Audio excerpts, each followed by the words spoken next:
We all want to take our homes from this to this. We try, we consume a lot of videos, read books, listen to podcasts, but something is still missing.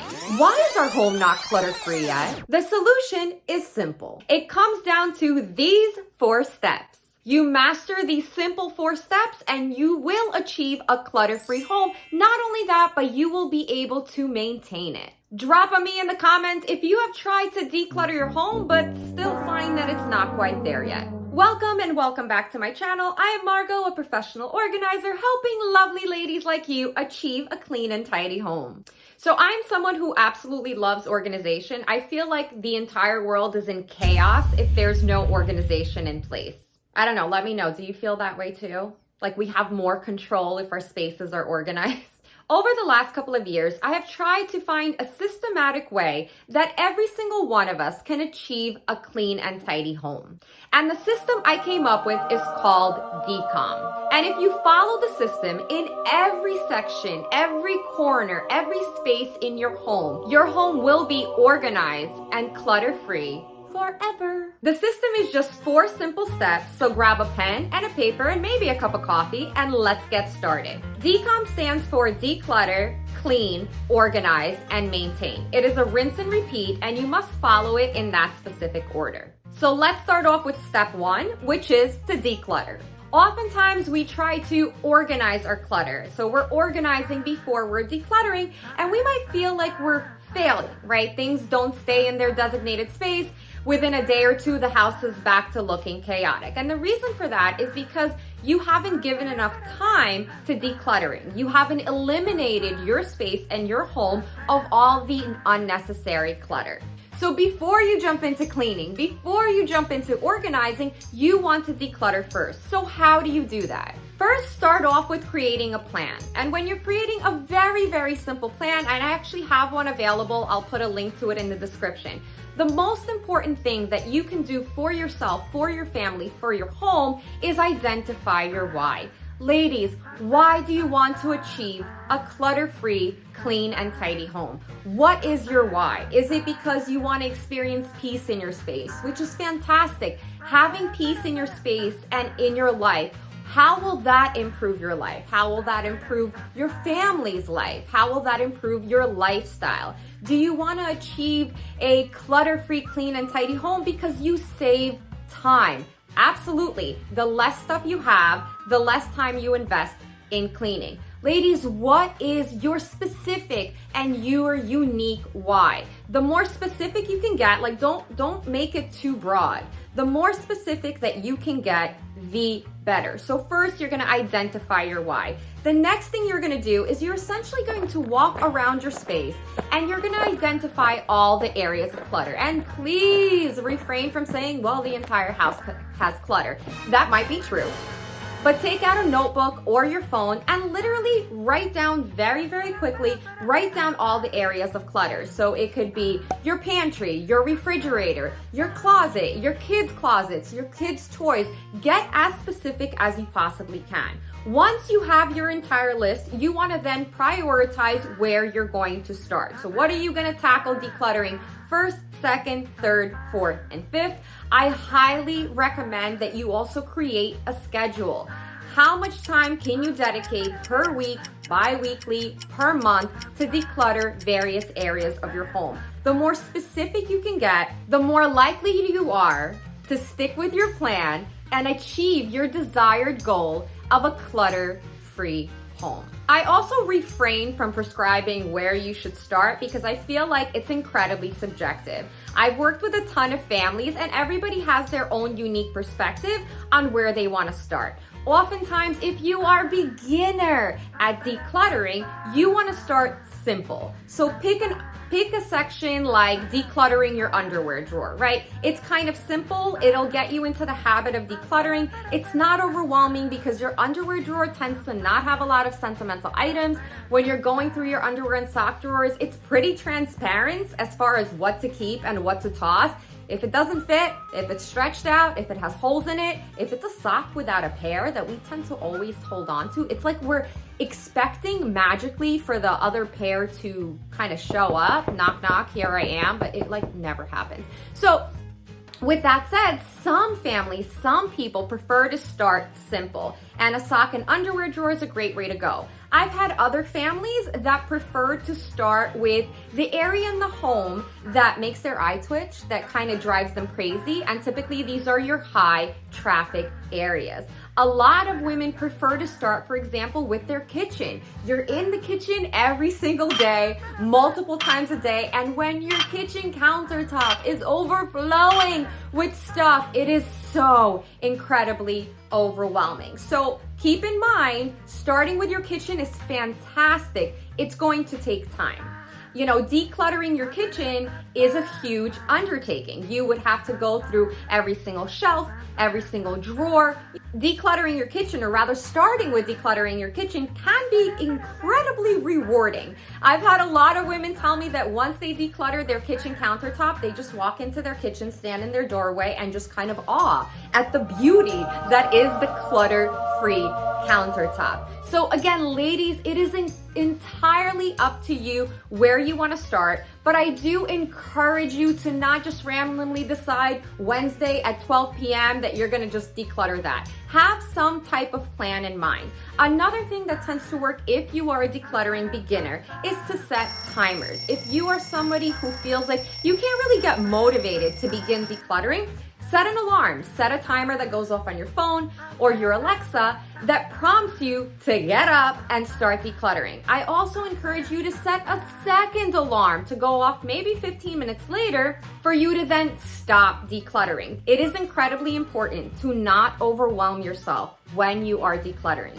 Having a lot of clutter in our homes is stressful and overwhelming enough. If you take on too much to begin with, you're going to get so overwhelmed, so anxious, so stressed that you're not going to have the motivation to continue decluttering other areas of your home. So the point is, start small. Another tip when decluttering is you want to create piles, and the piles typically that we create are toss, keep, donate, and sell. Again, selling might not apply to all of the items that you're decluttering. If you are someone who's looking to make a couple of dollars on your clutter, you can always sell. And I have an entire video dedicated to how you can make money off of your clutter. I'll leave a link to it right here. If you're getting value from my video, contribute to my coffee addiction by smashing that like button. What also helps, because we tend to lose motivation when we're decluttering, because oftentimes we don't want to do it. We don't like doing it, right? It's to have an accountability partner. And it would be lovely if you can pair up with somebody who's also on their decluttering journey. Maybe you can declutter with a friend. If you don't have anybody who's kind of really into achieving that clutter-free home, I have a free Facebook group where you can find your perfect accountability partner. I'll leave a link to it in the description. Now, ladies, be very mindful of two things. Number one, clutter-free. Achieving that clutter-free home is entirely subjective. So what is clutter-free to me is not necessarily what is clutter-free to you, your neighbor, your friend, whomever. Oftentimes we get discouraged. We lose motivation because we've watched a bunch of Instagram reels or things on TikTok or Pinterest, and we're seeing all of these incredibly clutter-free, tidy, beautiful homes, and we're like, that looks dope, that's great, but there's no way in hell with 3 kids and a partner that brings all this stuff into the house that I'm ever going to achieve this. It is subjective. What is clutter-free, clean, and tidy to you? All of our homes look completely different. I consider my home to be completely clutter-free. I maintain it. Now, with that said, clutter still makes its way back into my home. I have a daughter, I have a dog, I have family. But with that said, I've developed a system of ensuring that the clutter makes its way out, right? And we'll talk more about that. That has to do with maintaining a clean and tidy space. But your clutter-free home, your clean and tidy space, that space where you're no longer embarrassed to have people come over, that is subjective. That is unique to you. And you need to identify that. And I highly urge you to please stop comparing your homes to the homes of other people. They have different lives, they have different lifestyles, maybe they even hire a cleaning lady. So be very, very realistic about what clean and tidy represents to you, what is feasible, and what is doable. The second second thing that I quickly wanted to mention is a lot of times we get discouraged because we just want our homes to be clean and tidy like that, right? Just like, that's it. I wave a magic wand and my home is clean and tidy. It is a process and it takes a relatively long time. We have children, we have responsibilities, we work, we have all of these other things that are going on in our lives that take priority over achieving a clutter-free space, over decluttering.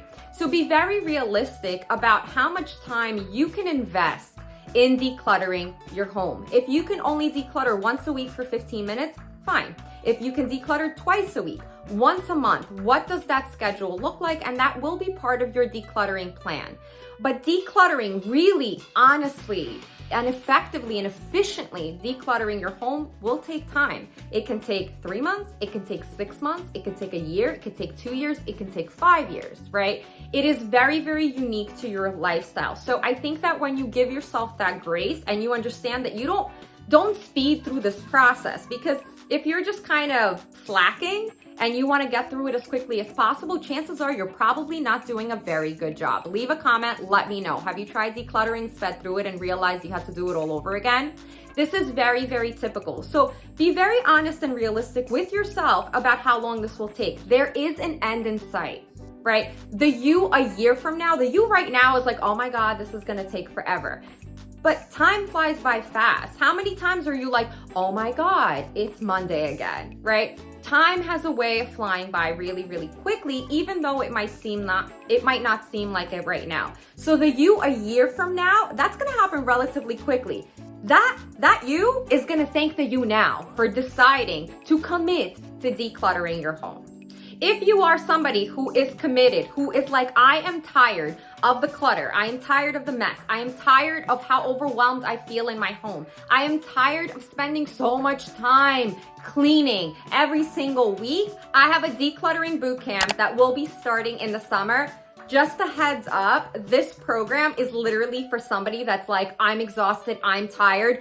I am literally going to be decluttering the heck out of my home. This is not somebody who wants to kind of pace themselves. This is not a boot camp for somebody that wants to take their time, which is completely fine. This is for somebody that wants accountability and wants to achieve a clutter-free, clean, and tidy home within 3 months. So it's incredibly intense. It really, really is. There's a lot of motivation. There's a lot of accountability, but again, it's not for the lighthearted.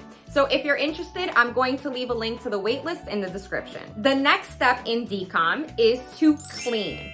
Oftentimes we will declutter and then we will jump into organization. Don't skip deep cleaning your home.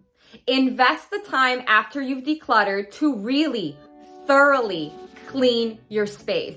You know what I'm talking about. There's some areas of your home that you probably haven't cleaned in a while. And if you did, it's kind of just like a surface clean, right? If you are, again, committed to achieving a clean and tidy home, invest the time into deep cleaning. Think of it like spring cleaning, right? Invest that time to really tackle and clean. Don't just declutter and put your stuff back in. Take the extra time. This is why I said it's a process. Take the extra time to actually clean stuff out. So if you're decluttering dresser drawers, chances are most of us never clean our dresser drawers. Take a wipe, take some multi-purpose cleaner, and just wipe it down. The benefit of deep cleaning before you move on to organizing and such is that in the future, it will save you time on cleaning. You don't want to declutter. You don't want to then jump to organization and the space itself is dirty, right? Because again, aesthetically, it's not gonna feel pleasing to the eye. It's still gonna overwhelm you because it's dirty and messy. So declutter first, then clean. Put on those rubber gloves and get to work. If you need help, if budget permits it, I highly encourage you to hire a cleaning lady to come in and really deep clean your space. Another thing that really, really works is creating a cleaning routine. So what are you cleaning Monday through Sunday? How many times a week are you cleaning? What are you focusing on? How often are you doing laundry? I have my cleaning routine on my refrigerator. Because I work from home, I'm able to kind of do these small little things throughout the week. Again, the cleaning routine should fit you and your lifestyle. And because I am somebody who has achieved a clean and tidy home, I actually only clean for about 15 minutes a day. I know.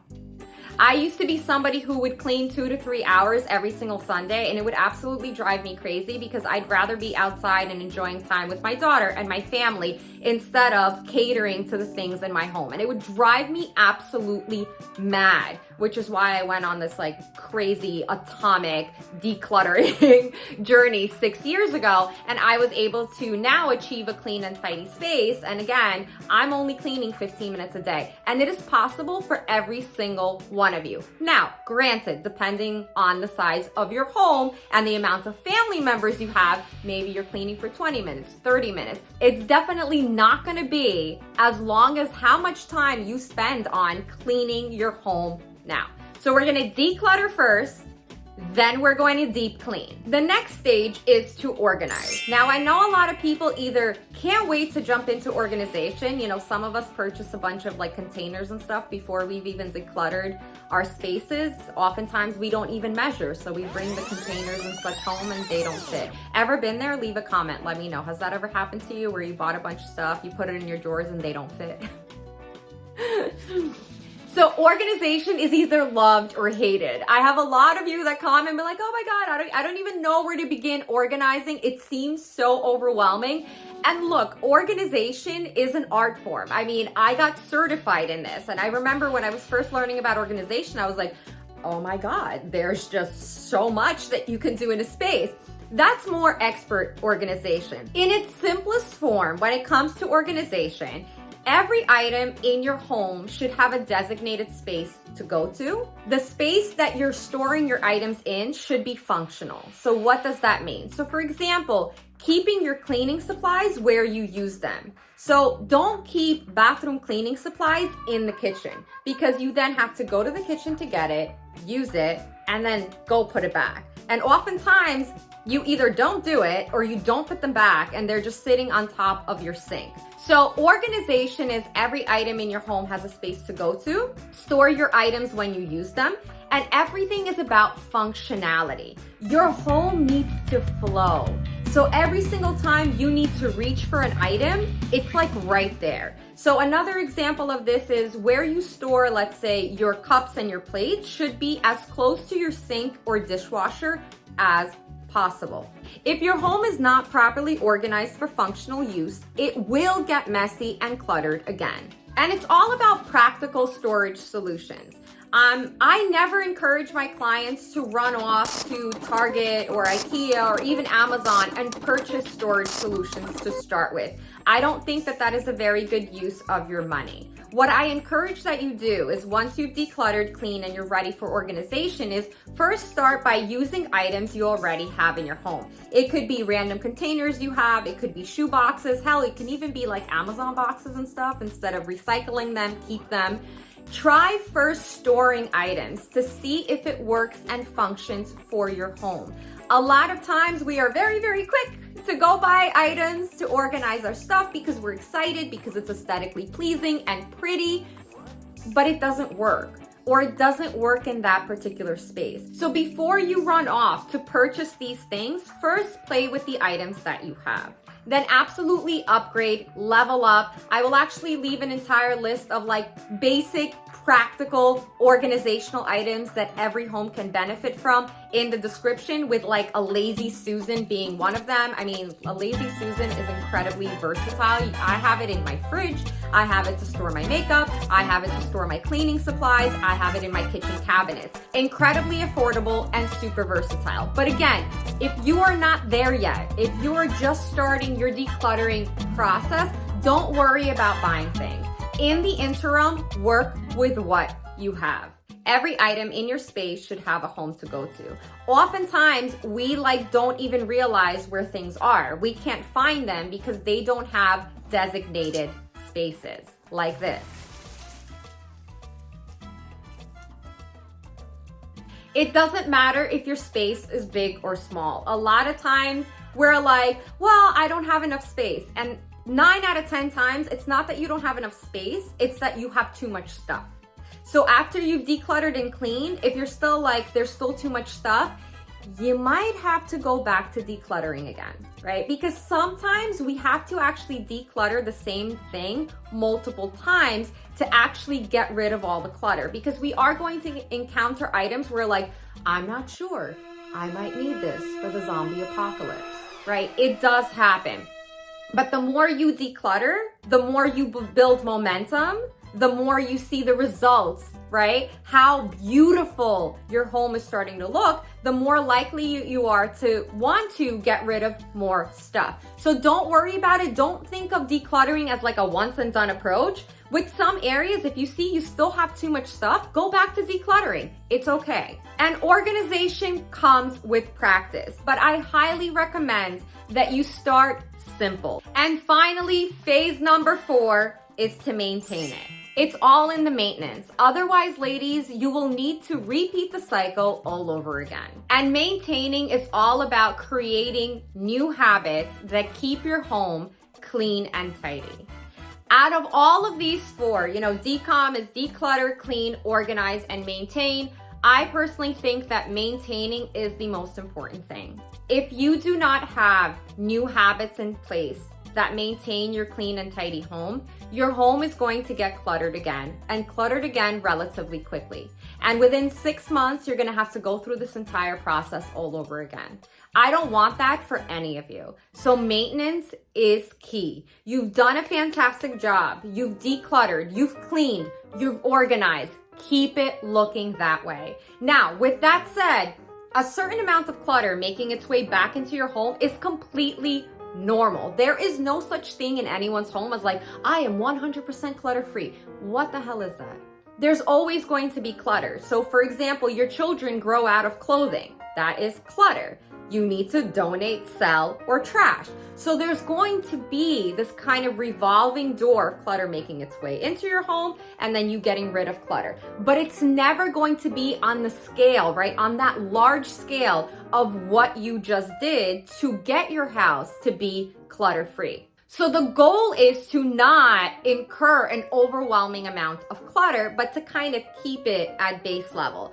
A great solution for that is the 1 in, 1 out rule. So every time you bring something new into your space, you get rid of an existing item. A few other habits that you can practice and develop are making your bed in the morning, wiping down your bathroom sink after each use, putting items away after each use, hanging towels back on their hooks instead of letting them sit on the floor, placing laundry in the hamper, wiping down your kitchen countertops and table daily, and washing dishes after each meal. Now, I know the whole washing dishes after each meal might not be possible if you have like a lot of kids and work outside the home, but if you can at least wash your dishes at the end of each day, there's nothing worse, and correct me if I'm wrong, drop a comment, there's nothing worse than waking up to a sink full of dishes in the morning. Drives me nuts. And I'm somebody who hates doing laundry and hates washing dishes. A beautiful habit that I've adapted after I was able to achieve a clean and tidy home is to tidy up before I leave any room. So if I am cooking dinner, I will not leave that kitchen that way, right? So I will always clean the kitchen, clean the countertops, wash the dishes, wipe down the table before I go and hang out in the living room. So it's kind of getting into the habit of developing these things where you maintain a clean and tidy home. You don't leave a space until that space has been tidied up. Again, depending on your lifestyle, you might be somebody who might benefit from a daily home reset routine. So for example, when your kids go to bed, when your partner maybe goes to bed and is watching TV, you go and you tidy up your kitchen. You tidy up and you fluff your throw pillows. You fix your throw blankets. You maybe unload the dishwasher. You tidy up once a day, every single day at night. This has to be specific and unique to you, your family, and your lifestyle, and most importantly, your priorities. But if you want to maintain your home and you want your home to be clean and tidy, you don't want to fear guests coming over, you want to have company, you want to feel at peace in your environment, There will be a number of new habits that you have to adapt in order to ensure that your home doesn't go back to looking like a cluttered mess. But I'm here to tell you that if you are committed, if you're like on board, like this is the year, Margo, I'm going to achieve a clean and tidy home. I'm going to be proud of my home. I'm going to open up the door to my home. It's going to smell good. It's going to look good. It's going to be clean and tidy. If this is how you're feeling, if your why is very, very strong, you can achieve it. I know it might not seem like it to you right now, but I promise you, you will achieve it. Once you start decluttering, once you start seeing results, it's going to motivate you to keep going. You're gonna fall in love with your home where you're not gonna want it to look messy ever again. If you are a decluttering beginner, for help on how to begin your decluttering journey, you can check out this tutorial here. Drop a comment, let me know, did you have an aha moment? What was it? Like what clicked for you? Where you're like, you know what? I'm dropping everything. I'm gonna go start decluttering or making my decluttering plan. Don't forget to like and subscribe for more tips on simplifying your life. Thanks for watching. Good luck on your decluttering journey. And always remember to be good to yourselves.